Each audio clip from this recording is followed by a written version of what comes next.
transriebalai. Žiūrėkit, aš nepasakosiu, kaip vyksta cheminė hidrinimo reakcija, nes transriebalai tai yra chemiškai pakeisti augaliniai aliejai, gauti hidrinant, kietinant aliejų į margarino ar riebalų masę.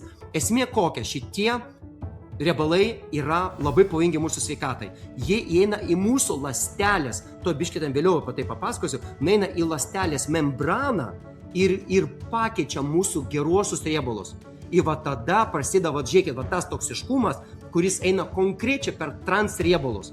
Žinot, kas vyksta? Va čia yra pirma problema. Mūsų mikroelementai, kuriuos gaunam su maistu tinkamesniu, su kažkokiais maisto papildais, bet pasirodo, jie nepapuola iki ląstelės.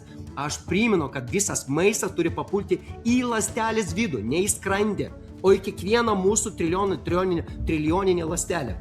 O jeigu membrana yra transriebaluose perpildyta, į nedaina tokie dalykai. Ten yra tokie natrio kalio pompos, kur vyksta druskos irgi tas keliavimas kalio